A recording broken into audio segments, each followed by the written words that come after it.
Good evening. I'm Emily Kratzer at WCTV in Washington Township, Bergen County, and we welcome you tonight. You just saw a very brief preview of works by our guest tonight, Tom Valenti, a well-known watercolor artist who's got a great fan base here in the Pascack Valley. Recently was exhibiting at the Washington Township Public Library and did a couple of demonstrations there. So we've brought him back this evening. He's been here before. There you go, see some of his work. We're bringing him back tonight, and he's going to paint as we interview and talk about his work, colors, art, ideas, everything we can possibly think of. You can see the layout that's in front of Tom. And let's start with Tom explaining a little bit about color. Good, great. Well, thanks a lot, Emily, and happy to be back after quite an extended absence. I haven't been here for a while, so it's always a pleasure to be back. I'd like to thank everybody here, the camera people, engineering, all these guys do a great job. So looking forward to a nice show tonight. So in any event, should I do a quick rundown? Yeah, so anyway, after years of trial and error and experimentation, study and research, I have finally come down to a very, very simple palette of 2 yellows, 2 reds, 3 blues, and then 2 earth tones, burnt sienna and raw sienna. From the primary colors, virtually any color can be mixed, and so that's why you don't see any violets, grays, oranges, intermediary colors on my palette. So the one thing that I'd like to start out with is to dispel one of the myths about primary colors. People think for the most part that primary color is red, yellow, and blue. It's called a primary color because if you don't have a red, yellow, and blue, you can't make red, yellow, and blue, right? So from red, yellow, and blue, in some manner, you can mix virtually any color that you would like to have. But in any event, there really are there's only one of each primary color. So what does that mean? It means that even though a tube of paint may have the word yellow, red, or blue in its name, that doesn't necessarily mean that it's actually a primary color, right? So a color like cadmium red, for instance, is not truly a primary color. Yellow ochre, Naples yellow, Indian yellow, cerulean blue, these are not really primary colors, even though the word red, yellow, or blue is in the name of the color. The only 3 colors that are actually primary colors are lemon yellow, a color called magenta, in my case it's permanent rose, and then the color that was technically referred to as cyan blue, in my case it's phthalo blue. Now we see here, how would we, are we going to do this over at the... Okay, yeah. There you go. So here's the rundown. So what Tom's bringing out here is what folks in printing and art know as color separation. Right. And we're going to tell you a little bit about what you're actually seeing when you see an entire work. A little awkward. You're actually seeing layers of color. So here is the yellow that would be used as a printer's yellow, and we could see my yellow over here. You're good. My yellow, which is very closely related to it. It's a little hard to see on camera, but I think it's showing up though. Then the color that the printers would refer to as magenta is what my permanent rose. That's okay. I'll get this. That's okay. So there we go. That's so we could see how closely related my permanent rose is to magenta, fairly close anyway. And then finally the other color, which is the final primary color, the true primary color, is what again the printers refer to as cyan blue, and which is my phthalo blue. That's a pretty good match, right? Now those 3 colors, lemon yellow,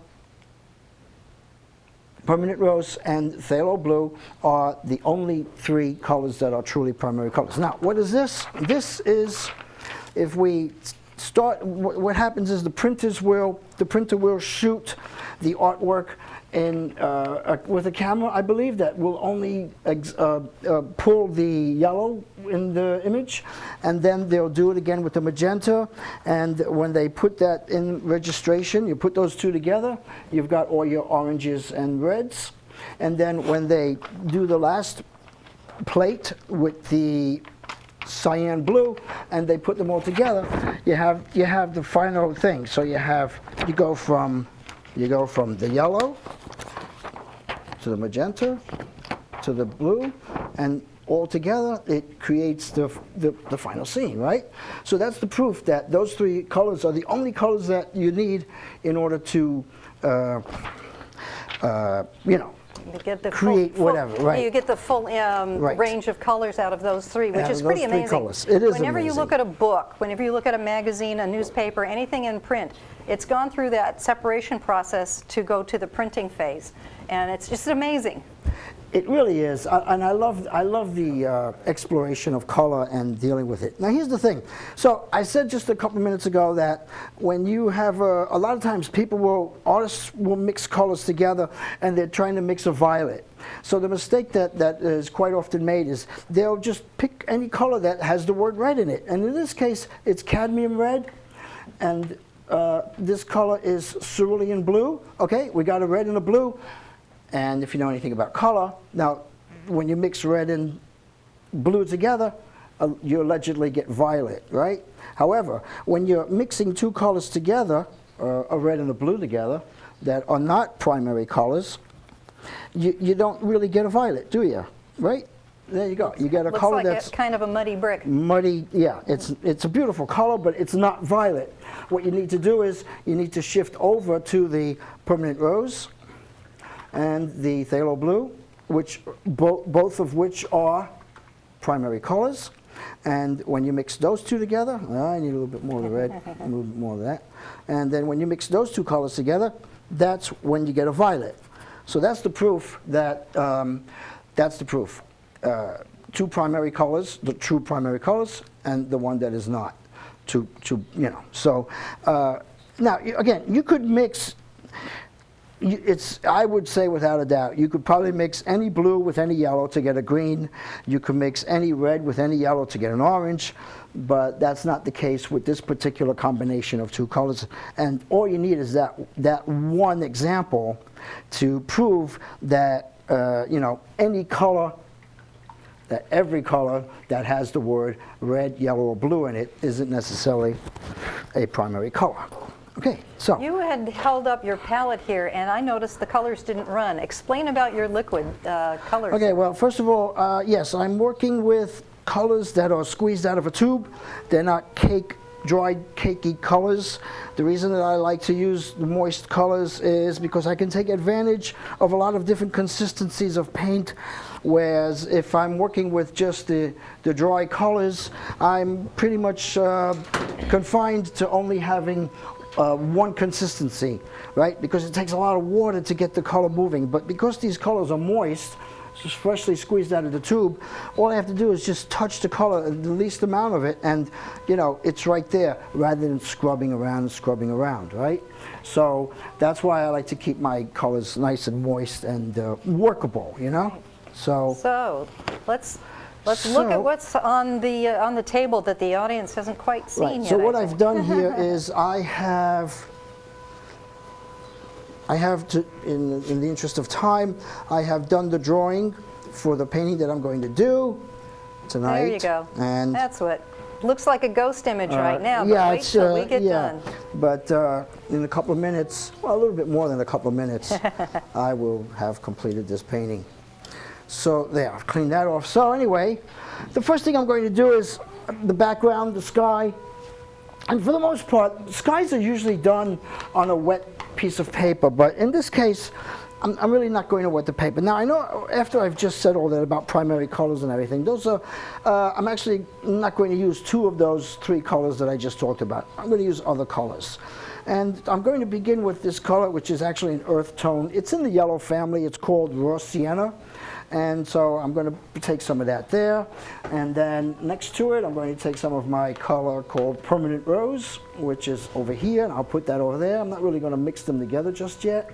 So what I'm going to do to begin with, I'm just going to put tinges of these two colors on the paper here and there. So some of it's there. And again, this might not be showing up so much on camera. The lights are really bright and everything, but it really does and will make a difference in the final analysis. Now, as I continue this particular painting and get more and more color on there, it'll show up better. Right now, it just looks like I'm wetting the paper, but I'm doing more than wetting the paper. I'm actually putting colors on the paper. So just spread that around. That's my Permanent Rose. So I'm in a sense wetting the paper. I mean I am actually using colors that are my mixtures right now are very loose and like a consistency of water, so they are moving nicely on the paper, right? So maybe I'll just take some of this raw sienna and put some of that down here too. Just, you know, when I do a painting like this, for this anyway, I like to kind of work sort of all over, so as not to finish one section before another, and also it's nice to get the colors on the whole thing, you know, or you know, so that, you know, just so that it picks up all over the place, right? So here's that over here. So there, that, and then I'll take some blue. I think I'll take this color. It's called ultramarine blue, French ultramarine blue. And maybe I'll put a little bit of cerulean blue with it. And I think I'll just put a little bit of color up in here like that. And you can see the paper's dry because you get that broken edge effect over here. And again, I just want a tinge of color there right now. I don't want to get too strong with that, you know. So there's that. Blend it out nicely, feather it in like that. See that? Oh, by the way, I only use two brushes. I have this brush that you see me working with now, a 1-inch flat brush, and then a round brush. Those are the only two brushes that I use, no matter what I'm doing. If my paper or the painting that I'm doing is large, I will still use two brushes. They'll just be larger brushes. So I've got some blue there. You know, I think I'll just bring a little of this blue over here. Splashing a little bit, it's okay. Put a little blue there, like that. Put this here, and so it's like that. So there. So see, I've got it's a little strong. I want to take some of that and see, just feather it in and make that go away a little bit, just to spread it out. That's one way to get a color a little bit lighter. If you catch it soon enough, you could just spread it out with a damp brush and it'll just go away. So now I've, again, yeah, it's showing up fine. You can see the colors are distributed nicely throughout the paper. We got the yellow, red, and blue. So now, magic is happening. It's starting, yeah. So now I'm going to mix a nice gray color. Now, you know, I could make it from any assortment of a combination of red, yellow, and blue, right? But in this case, I'm only going to use two colors. I'm going to use ultramarine blue and this color called burnt sienna, right? And it's going to make a gray color. And you might say, well, why are you able to make gray with only two colors when you told us, yeah, you told us that you need three colors, red, yellow, and blue, to make a gray? Well, that's because the burnt sienna, which is, again, an earth tone, the burnt sienna is a burnt orange color. So burnt orange, it's like an orangey kind of color, means that it's composed of a red and a yellow, right? So red, yellow, and blue makes gray. So because I'm using a color that's, you know, it has a certain cast of orange to it, that's why I'm able to make a gray with just using one other color, the blue. So I could also use a little bit of permanent rose in there just to do that, you know, change it up a little bit. So, okay, so anyway, what I'm going to do now is I'm going to put this on, all right? So there. So start putting this in here, right? I don't want it too dark, so I'm going to adjust that a little bit by just cleaning a little bit of the water out of my brush, right? And then feathering that in, pulling this out here, right? Get some of these brush marks out. Pull that down this way. Get a little bit of direction happening, right? So under the lights, the paper, you know, it dries quickly because the lights are, you know, well, you know, that tends to dry out the paper quickly. Put a little bit more of this over here. Yeah. And then again, just feather it all in and get out some of those brush marks. As Tom is going, what you can't quite see is that off to his right, if our camera can get to it, we can see the picture that he is going to be presenting to us this evening. He's kind of working, there you go, now you can see his model, if you will, for the night's picture. A reference. His reference points. I only refer to it a little bit at a time, you know. He kind of keeps you on track a little. Yeah, a little bit. I try not to stay too involved in the reference itself, because sometimes it could be distracting, and you know, I want to keep my eye on the paper here and see what's going on here. Yeah. And we can look at the difference between before and after. Yeah, and the thing is, and this part of the beauty about watercolor is that no matter how many times you can do the same painting over and over again, it will be different every single time you do it. So, because there are certain surprises, I guess you could say, that one can anticipate when working watercolor. So, yeah, so I guess that kind of looks okay there. So, I could always come back into that again after it dries, and that's the only time that I would actually go back into it, is once it's dry. If you continue to work into the surface while the initial application is still wet, then the paint just keeps absorbing into, and it's not a good thing to do. So anyway, so what I think I'll do now is I'll just jump down to the bottom here, into the foreground area, and again just start throwing in some colors nice and loose, continuing with my flat brush, right, and getting some colors. Maybe I'll just take a little bit of this lemon yellow just to change it up a little bit, and sometimes it doesn't really take much color to, you know, to make a statement there. So there's just a little color. I often use my paper towel to either adjust and soften an edge or adjust a value. If I feel I need to tone it down a little bit, I like to just blot it away a little bit with my paper towel. Maybe I'll also take a little bit of this and put that there. So when I'm done with this, I have a frame. I'll put it in the frame, and we'll see what it looks like in the frame. And there it is. So there, right? Alrighty, so, okay, and then how about some cerulean blue, huh? We'll use a little cerulean blue with, how about some Indian yellow? Generally, I don't use that many colors in any given painting, meaning what? Meaning if I start with, let's say, 3, 4 different colors at the most, those are the colors that I stay with throughout the entire painting from start to finish. But I'm going crazy here tonight, so that's why I'm incorporating other colors, you know, other than what I started with, right? So here again, this is my flat brush still going in and just getting it in and nice and loose. So I don't want to get too much. I don't want to get bogged down in too much detail. I want to keep the whole thing kind of open and loose, you know. There's that. I just add a little bit of that brown to that, and just to shift it a little bit. So you can see I'm using the brush in a lot of different ways.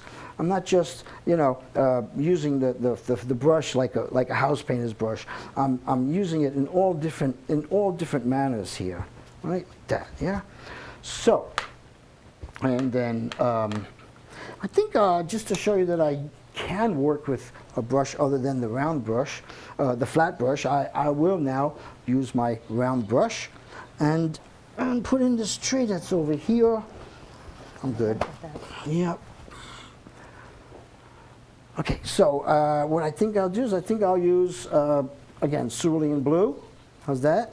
And then some Indian yellow there. And then I'll use some cerulean blue and some raw sienna. How's that? Make two different varieties of a green. One more. I'll use cerulean blue. And how about cerulean blue and burnt sienna? So there I have still a third color that I can utilize in painting this tree over here. And it's fairly dark in the reference. I'm not going to go that dark with it though. So all right, now I'm going to start putting this in. The paper's still a little bit damp, but that's okay. I will just compensate for the dampness of the paper by tightening up my consistency of paint just a little bit. And that's the beauty of using the colors that are moist, that you can use them, again, you can use them really thin, or you can use very diluted, or you can use them in a more of a concentrated manner. All right. So, hey, here, and a little. The little flecks of the brush on the side of the brush gives me that nice texture. And that's a little dark, so I'll just move it around somewhat. And if it's a little too dry, I'll just get a little bit of water, spread that out a little bit. And here again, by using the side of my brush, I can take advantage of the texture of the paper and get a little bit of that broken edge going there. And so it is here, like that. Right. And here, there's that. And again, I will just get that in very quickly. And you notice it's, I'm not painting individual leaves, but as you can see, it comes across as a tree, I suppose, right? Well, the eye fills in the blanks, right? The mind is great that way. And one doesn't have to go really crazy with a lot of details, because the human brain has the capacity to fill in what is a somewhat recognizable shape or whatever, and the brain, the mind will see it, as what the artist wants it to be. All right, so there. We're getting into a point where the painting is starting to really come together and take shape. Rather quickly too, Yeah. I would say, right? Yeah. How long have we been here? 10 minutes, 15 minutes? Oh yeah, about 15, 20. Oh, okay. Maybe I should slow down.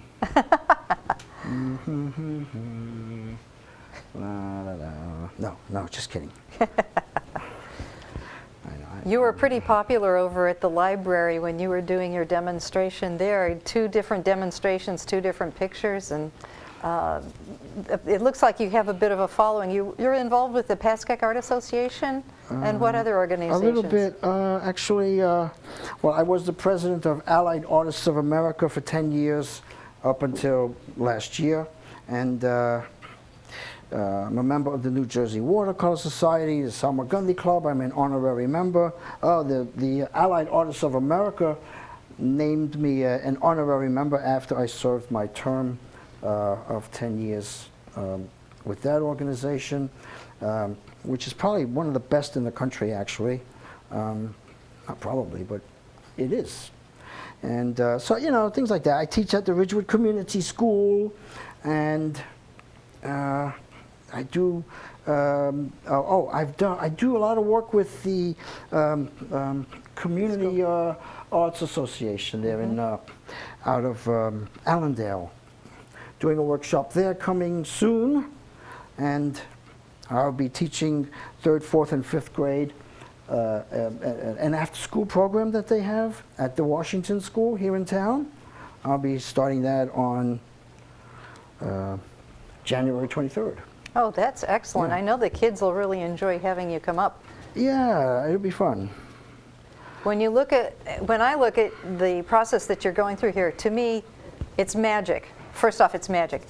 But then to see it all come together as something I recognize, it's astounding. And Tom makes it look so simple. When he gets his colors, when he mixes them up, when he chooses where to put them on the paper. And right now, doing that delicate brushwork. Yeah, I'm just getting in this first building, which I'm starting out with again, a grayish neutral color. And I just want to get that in a little bit there.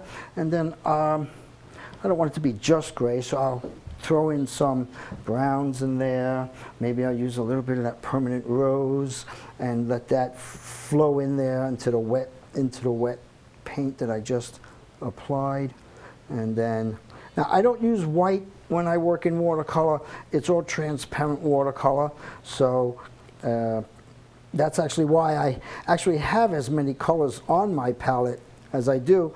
As many, 7 colors isn't a lot, I know, but in my oil palette I have even less colors because I have white, and the white affords me the opportunity to create colors that that you can only do when you have white paint, right? So that's why the watercolor palette that I have here is a little bit expanded. So there's that, and there's this other building. And once I get some of the initial color in there, then I just start dropping other colors in with it. And then going here.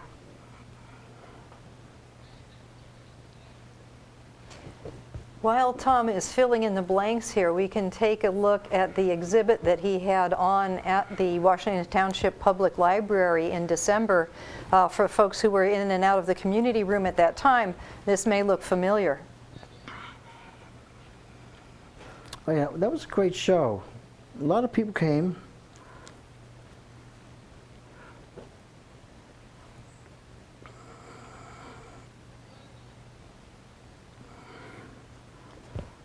Yep, there's the starter. Was that the morning or the night? I think that was the morning. Oh, was that the night? Yeah, the nighttime exhibit. Yeah, we got a great turnout at night. Yeah. So you could see the walls were full of his pictures. Very prolific fellow there. There you go.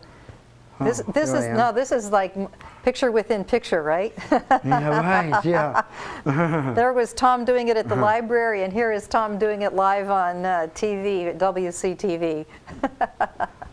That's funny. Right, so I've got the initial, colors on the buildings. When that dries, then I'll go back in with another application of maybe some darker colors, and to do the layering that is very prevalent in watercolor painting, right? So. And while that's drying, I think I'll jump back down to the foreground again and darken up some of this area in the corner here. So here again with my burnt sienna, I'm trying to control the amount of water that I'm using. Again, another thing that a lot of people think is something that you have to do with watercolor is that you have to use a lot of water, and that's not really necessarily the case. It doesn't really take a lot of water to get these colors flowing and moving around, right? So. And one of the reasons that people have so much trouble sometimes controlling the whole medium is because it basically comes down to just them using too much water. Or working with too many colors in terms of the colors that come out of the tube. People tend to buy a lot of colors with all these fancy names attached to them. And again, as long as you have 2 reds, 2 yellows, and 3 blues, you can do just about anything you want. If you know about color mixing, that is, you have to have a pretty reasonable working knowledge of colors and how they behave and react with one another, right? Yeah, and that what I am enjoying as I'm watching this is the pictures we're getting of the palette as well as the picture developing, and you get to see the correlation between the colors on the palette and the colors in the picture. I look at that palette and I think, oh my goodness, if I were doing that, these colors would just confuse me because I wouldn't know which portion of that palette to pick up a color, but that's where Tom's experience comes in. He picks up the shade that he wants and puts it on the paper right where he wants it. It's kind of amazing. Yeah, and I guess, and some of it is artistic licensing, and I am, by the way, licensed to do this. So, Right. So Otherwise, we wouldn't have had you up, if you right? don't have a license, don't do this. Don't try it. Anyway, I don't really have a. I'm joking, you know that, right?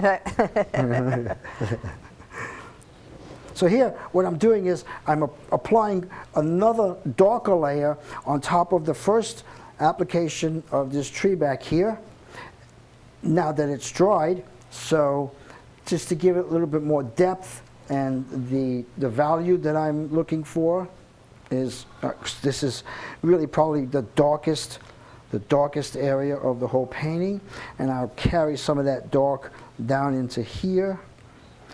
You can see this happened really fast, didn't it? Maybe too fast, right? Yeah. No? Okay. We're good. All right. I mean, I could slow down. But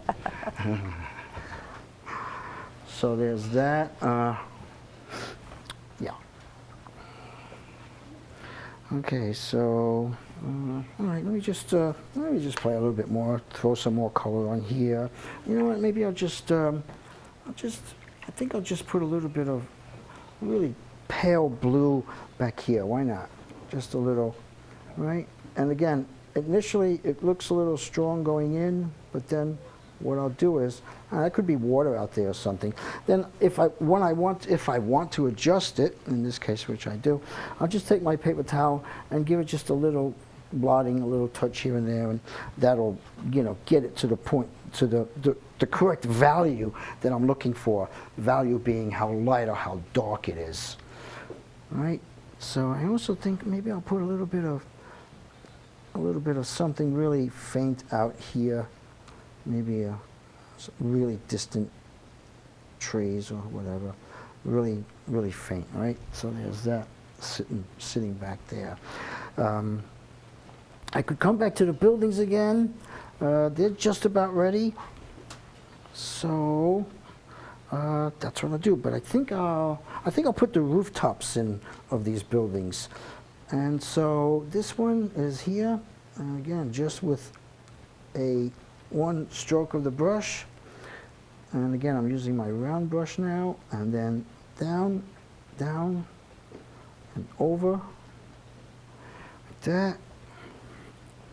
And there again, over here. The rooftops are just too white as white paper goes. So just to get a little bit of tone, a little value on there. Again, just working very quickly. That, there, and also there, and then on this one. To vary them a little bit, maybe I'll just put that on here and then just blot it back a little bit, just so that they're slightly different from one another. And then one more here.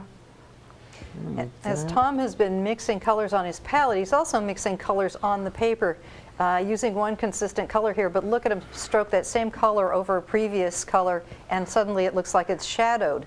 Yes. It's a wonderful effect. That's the double processing. And you picked that up, didn't you? Yes, I did. That. Yes, you did. I have failed at many watercolors. Oh yeah, I needed to get that. I guess I blotted it off. Okay, there's that. All right. So okay, I need that to dry a little bit. Oh, and there's that. And I think while the buildings are drying a little bit more, I think I will come back down to the foreground again. And I just feel the need to get a little bit more depth, a little darker here. Maybe I'll go with my ultramarine blue. There we go. Hey, let me see what that looks like over here. Ooh. Yeah, I'll do that. I'll put some of that there and get that great contrast. That's what I needed. Some of the ultramarine blue, nice and dark. And then I just want to simplify some of that. I don't want it to be too spotty. So there's that and that. And then pull it out over here and work it along here. That's what it needed, the ultramarine with a little bit of Indian yellow. There we go. Pulling that there. softening the edge a little bit, keeping a little blunt with my paper towel, working it in, right? Carrying it along, doing that. A little bit of this, a little bit of that, and then a little bit of this over here, just to get it nice and dark in the foreground.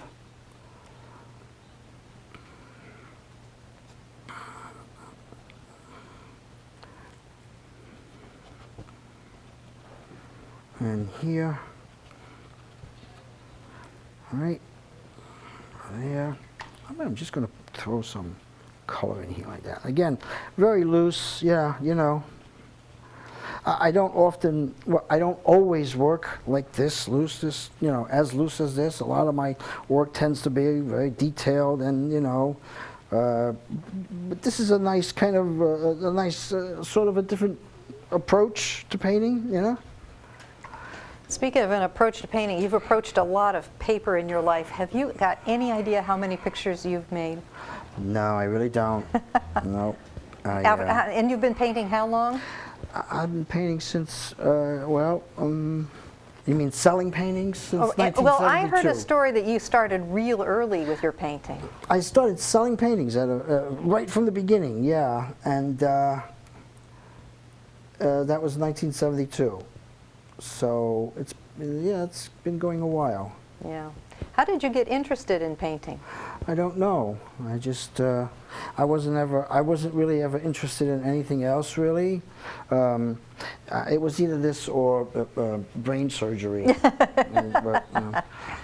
Nuclear physicist. Yeah. Those were my choices. So I figured, yeah, you know what? This I think I'll be a painter instead. So no, actually. It wasn't anything that I ever gave any thought to. You know, just automatically, it was, I guess, what I was, I suppose, meant to do, maybe, right? I mean, I'm doing it, so, and I've been doing it. All right, so here, again, this is dry back here now, so I will just put another layer of color on top of that dry color, and down, and as long as the initial application is dry, then this is something that can be possible, made possible. There. So there's that. I'll probably leave that one now, and then let's see. Okay, so I'll come to this one now. How's that? I'll put this one in. All right, nice. Straight along here, and then down. And what I'm going to do is, after this dries, again, what I'll do is I'll throw a real nice dark right under here. And oh, that's a great shot, guys. Yeah, right? The WCTV crew's got it together really. here. Yeah, these guys are great. That was great. So once that dries, like I said, I'll come back and I'll put another nice dark shadow in there. So you see, what I'm doing is I'm shifting back and forth and around.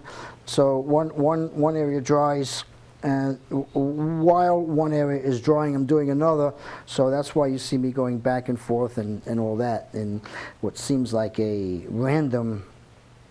I guess it is random, but it all has to do with the paper drying, and this prevents everything from just bleeding into, all over the place. There, and then again down and here, this way, and then maybe I'll take some of this again. How's that? Change it up a little bit, and over.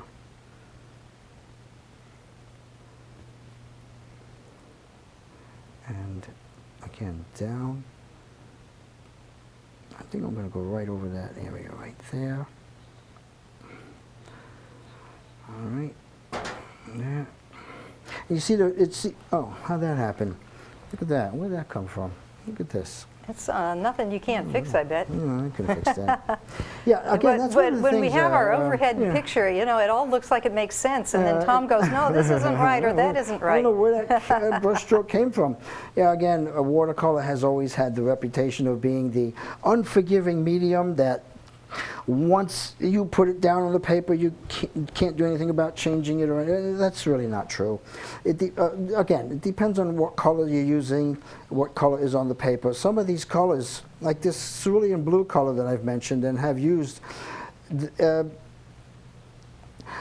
even when it's dry, you can wipe 100% of it off the paper, whereas other colors like the phthalo blue, you could try to get that off the second you put it on the paper, and you can't lift it at all. So it's all about the staining properties of each particular color. Okay, so now I said that once that dried, over here. All right, I would come back in and just put a nice dark, let's call it a shadow, okay? So holding my brush low and tight, I'm just going to get a little dark here. And again, nice. If it's too dark, remember, which it is, all I have to do is just take my paper towel and kind of adjust it there, or maybe just smudge it in with my finger a little bit.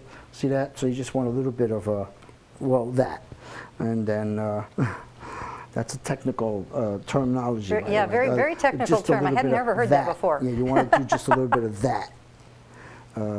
And then under here,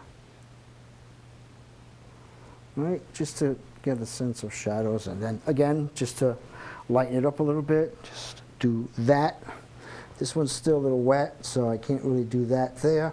I think this is still wet too, but you know what? I might be able to get away with that one. And I'll just put that in there and get a nice bleed on that. And then maybe just a little here. That. And then again, just to adjust that value a little bit. I don't know if I like that so much, so I'll just do that and there, do that. And then, let's see. Okay, I feel like I need to get a little bit more going on here. Oh, I need to get this chimney in a little darker. This one back here. And okay. And how are we on time? Are we good? Well, we've been going for about 45 minutes. Oh, really? Okay, Yeah. so then I guess I could wrap it up soon. Just waiting for this to dry a little bit. We want to have any of this coming out of the chimney, or? Oh, there you go. Does that? Oh, yeah, that'll be good, right? That'll be fine, looks right? nice. A little bit of. It's almost reminiscent of what, a cottage scene in the British countryside or something? I suppose, What was yeah. the inspiration? I don't know. Just made it up as you go along, right? No, I found it someplace, and I just looked like something that would be a nice watercolor. A little bit of, little bit of something coming out of the chimney. Okay. Oh yeah, I want to get a nice. Let's see. A nice. Get this doorway in maybe, or something. I guess it's a doorway. Put that there. And again, just a little blot, see that, to get it in the right where I want it. And if this is dry now, a little thing there, like a window maybe. And then, how about one here, here. All right. I still think the roof back here is a little too light, so I'm just going to get another little tone on there, do that, and then just give it a little blot like that, just that little bit. And how about, I'm just about done, and I have a frame that I'm going to put this in when I am done. And that, this seems like it could use a little bit more interest over here too, so I'm just going to get this a little bit of color here and there, like that and that, like that, right there, like that, and then again a little blot just to give that little variety. And I need to get this back in here again. I lost that. There we go. That looks better. Oh, and this one here.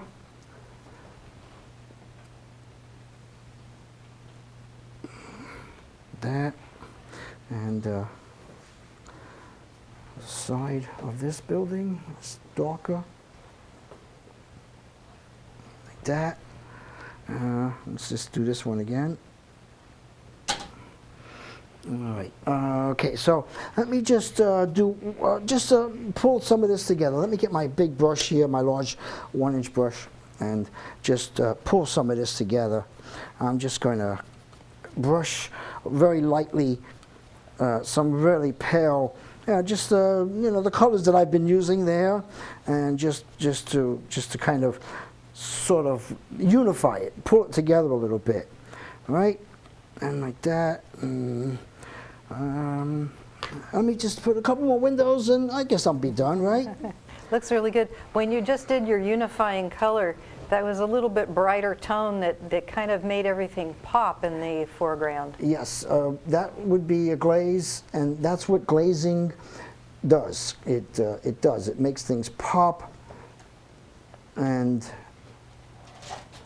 glazing is when you apply a color over a previously dried surface, and that, and yeah, let me get my frame and see what this looks like in the frame. How's that? All righty. It's right here. And he's not really gone, folks. He's just I'm bringing right here, over the I'm not magic going far.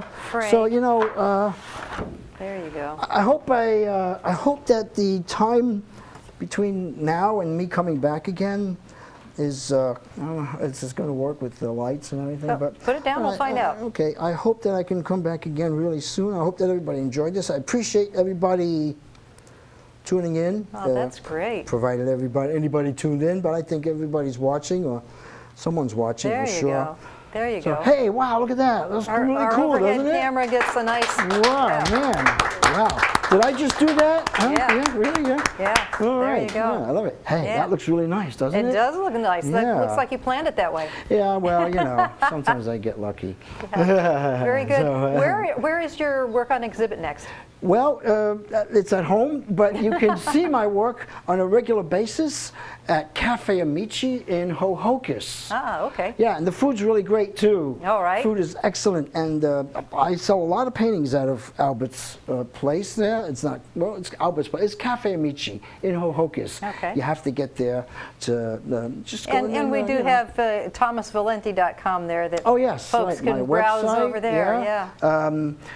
Call me sometime, yeah, I'll give private lessons if anyone's interested, or, small groups or whatever, anytime at all. I hope to come back again, and I always appreciate and thank everyone for loving me. It's nice to be loved. So there you have, from virtually a blank piece of paper here to a nice finished piece. In kind of like in no time at all, it seems, Kind of right? like in no time I'm kind at all. of impressed. I like it. It doesn't look too bad. It doesn't look half bad, right? That's right. I think That's you know what? I think I'll do this for a living. I should take it up There as you go. There more you than go. a hobby, right? It might work. It might work. So, all right. So Tom was pointing out the fantastic camera work that we've done. We've positioned a lot of great stuff here with help from Ida, from Fred. And tonight on camera we had Shane and Jim, our visitor, who's now an old pro because he's been here twice. In our control room we have Nick, and Alicia and Garrett have been controlling the things that you've been seeing tonight. Ricky doing audio as usual, just a fantastic job by the team here at the all-volunteer WCTV in Washington Township in Bergen County, New Jersey. We're at wctv.us. You can always email us or phone us or drop on by. We'll put you to work. We'll make you part of the team. We'd love to see you. We'd love to have you come on up. So that's it for this evening's edition of our Exit 168 For the Love of Art show. Tom Valenti and crew, we're all going to say good evening. Thank you. Yeah, there we go. Be back soon, huh? Yeah, be back soon, I hope. Right.